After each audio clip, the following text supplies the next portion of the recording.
მოგესალმებით მეგობრებო, მოგეთ საკმაოდ დიდი პაუზის მე დაგიბრუნდით და დღეს რაც თუ ისე ჩემთვის საკმაოდ საინტერესო ავტომობილი ყავს, ცოტა განსხვავებულიც და საინტერესოც რა.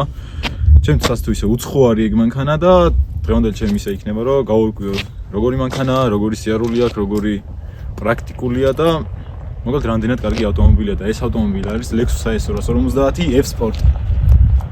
თავდაპირველად ვინა განვიხილოთ თუ რა ბრენდია საერთოდ Lexus. Lexus-ი მოიაზრება როგორც Toyota-ს ქვე ბრენდი ამერიკის ბაზრისთვის. ეხლა ეს რას ნიშნავს, რომ Lexus-ი არის შედარებით უფრო როგორ თქვა, ბიზნეს კლასის სეგმენტში გადის ეს ავტომობილი, ეს ბრენდი და შედარებით უფრო როგორ თქვა, აი უფრო კომფორტული უნდა იყოს. ჯერ არ ვიცი როგორი არის, მაგას გავაკეთეთ. ერთადერთი ჩემთვისაც უცხო არის ეს მანქანა და პირდაპირ ეხლავე იმას გავუსვამ ხალხს, რომ არ ვარ დარწმუნებული ამ ეს მანქანა თუ როგორია. ერთად უნდა გავიგოთ რა, ჩემთვის როგორც პირველი მომხარებელი, როგორც აი დამწყები ადამიანი, რომელიც რაც უნდა მანქანის შეძენა, მოკლედ პირველს დავიწყებს რას დამიტოვებს, დანარჩენს მაგას უკვე ერთად გავაგოთ. ეხლა არ ამგონია ვინმე ეჭვი შეეპაროს იმაში, რომ ეს მანქანა გამძლე არ იქნება, რადგან განძლევით ფაქტობრივად Toyota არის რა. მოდი ესე ვიტყვი, უბრალოდ ერთი განსხვავება რაც შეიძლება ავიღოთ არის ის, რომ უფრო მდიდრული Toyota. აი ამ ლოგოსთვის ვარ დღეს მე ზუსტად აქ და ჩემი მთავარი მისია იქნება ის, რომ ზოგადად გავარკვიო თუ რატომ არის ეს მანქანა სპორტული სედანი და რატომ გადაწყვიტა Lexus-მა რომ ამისთვის დაერქვა სპორტული სედანი. ამ მანქანაზე ინფორმაციის მოძიებას ვისაუბრებდი, რომელ პლატფორმაზე არ მოვძებნე, ერთი სიტყვით ყველგან ასე ეწერა, რომ ეს არის კომპაქტური, მდიდრული სპორტული სედანი. კომპაქტურობა და მდიდრულობა ვიზუალშიც ჩანს, მე მგონი კომპაქტური იმიტომ არის, რომ სედანი არის და უნდა იყოს კიდეც. მდიდრულობა კიდე? ცოტა უკან გადი შეჩემა, ჩავედი ტრაქში უკვე. ხო და მდიდრულობა ვიზუალიდან გამომდინარე იგრძნობა, იმიტომ რომ მართლა მდიდრული და ლამაზი ვიზუალი აქვს. მაგრამ აი სპორტულობაზე რა გითხრათ? ჯერჯერობით მე ვერ დავასკვინე საიდან გამომდინარე არის ეს მანქანა სპორტული. თუმცა მთელი ვიდეო შევეცდები, რომ მთელი დღევანდელი დღე შევეცდები, რომ ეს მანქანა გავიგო თუ რატომ არის სპორტული, რატომ დაარქვეს ამ მანქანას სპორტული სედანი და არა უბრალოდ კომპაქტური და მდიდრული სიტყვაზე რა. როგორც უკვე აღნიშნე, რომ Lexus-ი არის შედარებით უფრო მდიდრული კლასის ბრენდი. თავად სიმდიდრეს რა მოეთხოვება, ხო, რა თქმა უნდა, ექსტერიერის და ინტერიერის სილამაზე რა და მოდი დავიწყოთ ზუსტად მაგით რა. თავდაპირველად დავიწყოთ ექსტერიერით.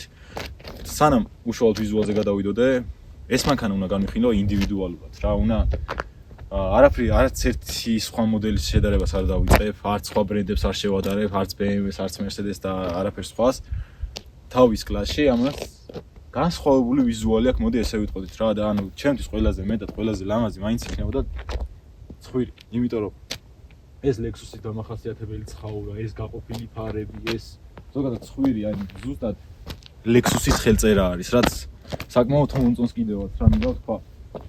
ეს დეტალი, ეს ცხაურა რაც არის, ანუ გიგანტურია, მაგრამ არ არის ისე ვიზუალში, რომ თითქოს რაღაცა აი ცუდად ჩანდეს რა. ვიცით ერთი ბრენდი მაგალითად რომელზეც თავიდან ცოტა ცუდად მიიღეს ეგ ცხაურების ამბავი, ეხლა ყველა ქართველმა ავტომოყვარულმა იცის. მაგრამ ანუ მაგასაც შეეჩვიო ყველა რა, მაგრამ ხოლმე ამას რაც შეეხება, ეს Lexus-ის ნიშა იყო თავიდანვე და ძალიან მომწონს რა, ვიზუალში ძალიან საკმაოდ ჯდება და ინდივიდუალსაც ასე თუ ისე უსვამს ხას რა, მოდი ესე ვიტყოთ. ფარებს რაც შეეხება, ცოტა უცნაური გადაწყვეტილება იყო თავიდან რომ ეს ცალკე არის და ეს ცალკე, რაც ასე თუ ისე სტილში მომწონს, მაგრამ ცალკე ეს რო ავიღო, დიდად არ მომეწონებოდა, უბრალოდ ეს ქვედა ნაწილი იმდენად ალამაზებს მანქანას და იმდენად აგრესიულ და სოლიდურ ვიზუალს უქმნის, რომ საკმაოდ ასე თქვა შევსებულ და საკმაოდ ლამაზ ცხვირს ქმნის საერთო ჯამში. გვერდიდან მხარეს ეხა სასაუბრო ბევრი მაინც არაფერი არ იქნება ჩემთვის, იმიტომ რომ მაინც როგორც ასე თუ ისე სტანდარტული სედანის ვიზუალი აქვს რა. აი გვერდიდან რო შეხედავ, მე მაგალითად არც ერთი უზორი ან არც ერთი რაღაც დეტალი არ მეუნება იმას, რომ ეს Lexus-ია და რაღაც სიმდიდრეს არც ერთი ის დეტალი არ უსვამს ხას. არც კარის სახელური აქვს განსხვავებული რა. დანარჩენი არაფერს არ მეუბნება ისიც, ანუ რავი, ვიზუალის ხრი როგორც შეულებრივი სედანი უნდა იყოს. გვერდიდან მხარე არის ეგეთი. რაც შეეხება უკანა ნაწილს, უკანა ნაწილი, როგორ თქვა, ლამაზია, მშვენიერი ვიზუალის მქონეა, მაგრამ ერთს გავიმეორებ ხოლმე რა, ცხვირი იმდენად ლამაზია ავტომობილის და გამოხედვა იმდენად სოლიდური აქვს და რაღაც მხრივ ბრუტალურიც, რომ უკანაი ნაწილი ჩემთვის მაინც ვერ მიყვება. ხო, მოკლედ როგორც ვანო მისაუბრა, მეც ამ მანქანის ვიზუალი საკმაოდ მომწონს. ლამაზი არის, თან ეხა ნომრები მოხსენით და წინიდან შვენიერი არის. ნუ სპორტული რაც აქვს ვიზუალში ამ მანქანას, შეიძლება ჩაითვალოს ის, რომ აქვს წინა ბამპერზე დამატებები, რომელიც მართლა სპორტულობას უსვამს ხაზს და ლამაზიც არის, ვიზუალში ძალიან კარგად ჩდება. და სხვა ვერ ხვდები მე უბრალოდ რა შეიძლება ჩაითვალოს ამ მანქანაში ვიზუალურად სპორტულად რა. ხო, ნუ აი უკანა მხარედაც რო ვთქვათ, რავი, სპოილერი არ არის რაღაც განსაკუთრებული, პირდაპირ ამოდის დაქცეული არის, პირდაპირ ამოდის საბარგულიდან რა და არაფერი განსაკუთრებული დიდი სპოილერი არ არის ისეთი, რომ სპორტულობას უსვამდეს სიტყვაზე ხაზს. ნუ სხვა რაც შეიძლება რომ სპორტულობის მხრივ ითქვას ამ მანქანაზე, უკან ცოტა დაბერილი არის და წინ შედარებით ცოტა ვიწრო არის რა და საბურავებიც უკან დიდები უყენია დისკების მქონე. დიდები უყენია უკან და წინ ცოტა პატარები რა, რაც შედარებით ლამაზი არის რა. და სპორტულობასაც უსვამს ხაზს. მოკლედ ახლა გარე ვიზუალიდან გამომდინარე, როგორც თქვით უკვე რომ ანუ ცხვირი საკმაოდ ლამაზია ავტომობილის, მაგრამ ანუ საერთოდ უნდა მოვთხოვოთ თუ არა ამ მანქანას ესეთი ვიზუალი. რაღაც მხრივ კი, მაგრამ ეს არ არის რაღაც სპორტული კუპე, რომელსაც სიტყვაზე ყველა უზორი და ყველა ნაწილი ლამაზი უნდა ქონდეს, გინდ გვერდი, გინდ უკანა მხარე, გინდ ცხვირი, აი ისეთი დეტალია მანქანაში, აი რომელიც რომ აი თუ ლამაზი არ არის, მე მთლიან ვიზუალს კარგავს რა და მოკლედ გარე ვიზუალი უკვე შევაჯამეთ. და ეხლა უკვე შინდა ინტერიერს გავიხიოთ, მაგრამ შინდა ინტერიერი გავიხიოთ უკვე მოდი ის სლაში. იმიტომ რომ მარტო დიზაინი არ არის, აქ უნდა იყოს კარგი სვლა, კარგი მართვადობა და რამდენად გვაძლევს ლექსუსი ამას. რამდენად შეიძლება ამას მდიდრულობა ვუწოდოთ, მაგას უკვე სიარულში განვიხილოთ და მოდი უკვე გადავიდეთ შიგნით. კარგი თოწითელი, კარგი. დააწვა აგრიში. გადავიდეთ უკვე სალონზე რა. მე ვიტყოდი რომ ანუ ჯერ მოდი ინტერიერის ვიზუალზე დავიწყებ საუბარს, ერთი-ორი სიტყვას ვიტყვი, რადგან რაღაცები არის, რაც საკმაოდ მომეწონა, მაგალითად მაჩვენებელთა დაფას და საჭეს გაუსვამ ხაზს რა. მაჩვენებელთა დაფა აქ საკმაოდ ისეთი ლექსუსის სტილში არის, აი მაგალითად როგორც LFA-ის ქონდა რა, ანუ ლეგენდარული ვიაც ეხა კი საერთოდ სხვა სამყარო არის ეს ავტომობილი, მაგრამ რაღაც შეგრძნებებს გაძლევს იმიტომ აი ეს თუნდაც ბრუნთა მაჩვენებლები როგორც არის წყლის ტემპერატურა, საწვავის მაჩვენებელი და მოკლედ ანუ სტილი ისეთი აქვს, რომ ნამდვილად ლექსუსისთვის დამახასიათებელი და სოლიდური არის. საჭეს რაც შეეხება ერთ მხრივ როგორ თქვა თითქოს სკელი საჭეაო ვიტყვი, მაგრამ ინტერიერში საკმაოდ კარგად ჯდება და ეგეც მომწონს რა, მით უმეტეს შიფტერები აქ ვერცხლი ან ქრომირებული აქვს, ქრომირებული კი არა, ვერცხლისფერი შიფტერებია და ვიზუალში საკმაოდ კარგად ჯდება, ქვედა ნაწილსაც ესადაგება და მით უმეტეს F-Sport-ის ლოგოც აქ გვაქვს. რაც შეეხება უკვე ბარს და თვითონ ანუ გვერდზე ინტერიერს, ეს ბარი როგორც ასე ამ ძღოლისთვის, ანუ ჩემთვის მაგალითად საკმაოდ კომფორტულია, იმიტომ რომ შედარებით წამოწეულია ზემოთ ხარეს და უფრო შეკრულობის განცდას მიტოვებს რა. რაც ერთგვარ ანუ პლუსად მიმაჩნია, იმიტომ რომ სოლიდურობასაც უსვამს ხაზს და ანუ გზნო უფრო შეკრულ ავტომობილში ზიხარ. просто ეს კაპჰოლდერები ანუ კაპჰოლდერები, აი კაპჰოლდერებზე მინდა აი უბრალოდ გაჩვენოთ როგორია რა, უკვე ეს არის ჩემი წვენი. რა ამის აღებები, მინდა ესე უნდა გადმოვიხარო. ეხა წინ რა ხდება, მაგრამ ვერც გაიგებ მომენტში რა, ანუ ისეთი სიტუაცია და ეგ ცოტა რთული არის.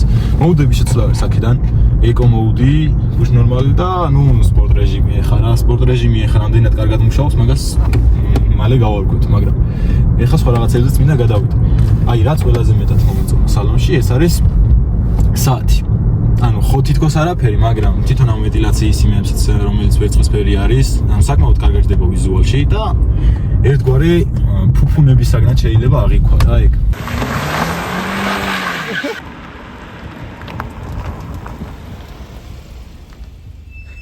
სპეციალურად მინდა გავჩერდე რა, ანუ ამ ადგილზე საკმაოდ ანუ დადებითად ვარ განწყობილი, მაგრამ ეს ცოტა არ იყოს და არ მომწონს. არ მომწონს რატო? პირველ რიგში დისპლეი რომელიც არის ზომაში იდეაში ამხელა რეალურად არ არის საერთოდ მაგხელა, ანუ ჩარჩოები აქვს ძალიან დიდი და ეკრანია ძალიან პატარა.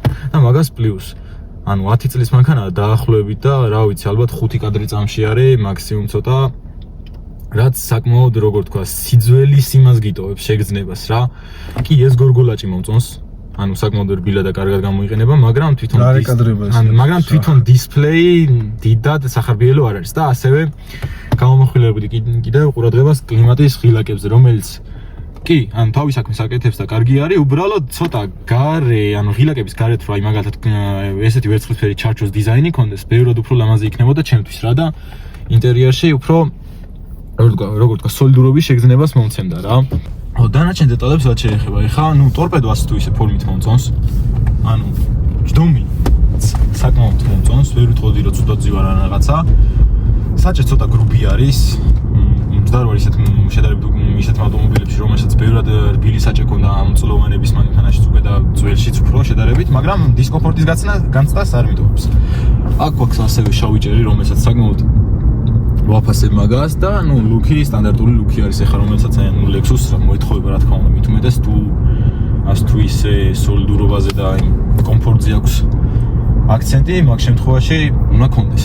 სტარტზობით ღილაკი, რომელიც აქ, ცოტა უცნაურია ჩემთვის, დიდად არ მომეწონასავით, მაგალითად ვისურვებდი, რომ Nike მხარეს ან სადღაც ყოფილიყო, ეხლა კი ვერ ჩასვლა აქ ფიზიკურად, მაგრამ Nike სადღაც უკეთესი იქნებოდა, ცოტა მაინც თვალში ცუდად მხვდება მან და ასე თუ ისე არა, მაგრამ თლიანობაში რო შევაჯამო, მართვადობის მხრივ, ან ძოლის ეხლა როგორც ვსივარ მაგალითად, ძირო ვიყურებ მაჩვენებელს დაფის რო უყურებ, საჭეს რო უყურებ და ესეც რო ხელი მინდოს, ხელის დასადებით საკმაოდ კომფორტულია, უბრალოდ კაპლდერები აქვს, მხოლოდ სოდადგინას რა მაგას ვიტყვი. დანარჩენი რას თუ ისე მომწონს ყველაფერი, რა უბრალოდ ერთადერთი რასაც ვისურვებდი არის, რომ ეს ქრომ, ანუ ესეთი მეტალისფერი, მოკლედ ვერცხლისფერი შეფერილობის დეტალები ცოტა მეტგან იყოს, იმიტომ რომ უფრო სოლიდურ ვიზუალს შეუქმნიდა და უფრო მომეწონებოდა ასე ვიტყოდი. ხო, მოკლედ ეხლა უკვე ჩავსხედით ჩვენ Lexus-ში და შეგვიძლია უკვე ვისაუბროთ უშუალოდ CR-ზე როგორ დადის, მოსახვებში როგორ დგას და როგორ ჩქარდება, ხო? ანუ ეხლა შეიძლება ვიღაცამ თქვას, რომ სედანს და 2 და 5 წრავს რა ჩქარება უნდა მოთხოვო, მაგრამ რა ვიცი, თვითონ Lexus-მა თქვა, რომ ეს არის F-Sport. სპორტული მანქანა არის, ანუ სპორტული სედანი არის და უნდა იყოს სპორტული, ხო? უნდა ქონდეს კარგი აჩქარება. უნდა ჩქარდებოდეს ნორმალურ დროში მაინც მინიმუმ თუ რაღაც გასაოცარში არა და გასაოცარში ვერ საჩქარდება, იმიტომ რომ ამის მონაცემები ქარხნულად არის 204 ცხენის ზალა აქვს ძრავზე და 204 ცხენის ზალა, საერთოდ არაფერი არის დღევანდელ სიტუაციად მით უმეტეს უნდა ამოხსნა მე ლაბირინთი უნდა გაიარო რომ ზადში ჩავაგდო მე პარკინგში რო ჩავაგდო მე ლაბირინთი რაღაც ეს უნდა ამოხსნა რა ამოცანა ვიყურე არჩი ეხლა ეხლა პირდაპირ მე აკეთ არ მომწონს ეს ძალიან არ მომწონს იმიტომ რომ დაჟე ძველ მანქანებში იყო ხოლმე ეგრე რომ პირდაპირ გადმოწევდი და დეში იყო პირდაპირ გადაწევდი და სიჩქარეები ჩაუბრალოდ იცვლებოდა რა ავტომატიკაზე და ახალ მანქანაში მე ვსაკეთებ ლაბირინთებს ეგ ცოტა ცუდი არის რა და დიდრულობის შეგრძნება ცოტა კარგია მაგ შემთხვევაში რა ჩალენჯი მიწევს და რაც ვისაუბრე ჯობია რომ პირდაპირ განახოთ რაზე ვისაუბრებდი რა ანუ ამ საჩქარებას ეხავე განახებთ ესე იგი გადავიდეთ სპორტ მოდში ეხავ სპორტ მოდში მანუალში გადმოვთოთ და მოცურებაც გავდიშოთ რა მაინც ყოველ შემთხვევაში და განახებთ როგორ ჩქარდება ჩვენი Lexus-ი ახლა მეორეთი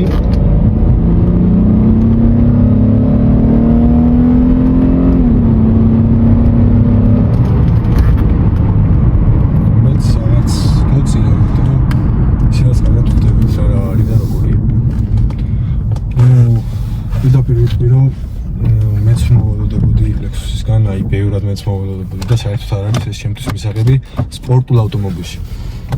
თუ იტყვიან რომ ეს არის მხოლოდ საოჯახო სედანი, რომელიც არის კომპაქტური და მდიდრული, მაშინ კი ბატონო მისაღებია ყოველდღიურობისთვის ეს საჩქარებაც. არ არის ძალიან ცუდი, მაგრამ სპორტულობის ამ მანქანას ჩემი აზრით არაფერი არ ეთყობა რა.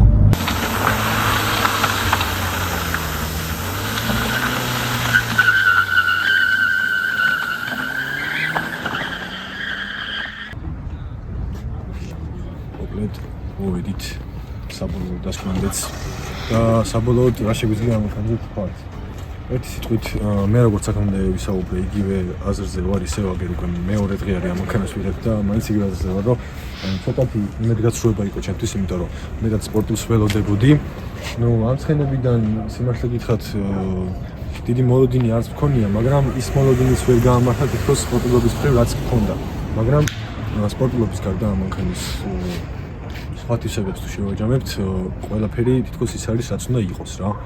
და ვერაფერს ვერ დაუწუნებდი სხვას, გარდა იმისა, რომ უბრალოდ არ არის ეს მანქანა სპორტული. თან დაგავშიტოვებოდეს 1-2 სიტყვას მე შევაწევ ამანქანას, იმიტომ რომ ჩემს პირადად საკმაოდ საინტერესო იყო. რა საბა ეხა ზოგადად სპორტული კუთხით აფასებდა, როგორც ვაგვირდებოდი, მაგრამ მე მოდი ინდივიდუალურად ცოტა განსხვავებული კუთხით ავიღებ რა. Lexus-ი ამ მოდელით გვთავაზობს საკმაოდ, როგორც თქვა, ელეგანტურ ვიზუალს, როგორც ექსტერიერში, ისე ინტერიერში. რასაც საკმაოდ ვაფასებ რა და ადამიანს თუ სჭირდება ყოველდღიური ამ მანქანა, რომელიც იქნება გამძლეც, ლამაზიც, კომფორტულიც და ასე თქვა და რავი, შიგნით რო ჩარჯდები გესი ამოვნება. ერთ-ერთი საუკეთესო ვარიანტია ვითხოვზი რა. მის საიმედოობაზე რო ეჭვი არ შეგეპარება, ზუსტად ეგეთია რა და მოდი ეხლა უკვე ის პერიოდია რომ დაგემშვიდობთ. მეორე დღე არის უკვე ამანქანას ვიღებთ, აგერ უკვე იმდენი ხანი გავიდა იმ პირველი დღიდან როგორც ვერიც არის მოსული უკვე. შევიცვალეთ? გავიზარდეთ? პატრონი გავუბრაზეთ. ბოდიში თოკო? რა ვიცი, ამ ულამაზესი ხედით დაგემშვიდობებით. და დღევას, ცოტა გამოუტრია. და მოკლედ ამ ულამაზესი ხედით დაგემშვიდობებით და დღევანდელი ვიდეო სულ ეს იყო რა. საბა საკიდან, ჩაო ჩაოს გეუბნება. საბა შეატრიალა.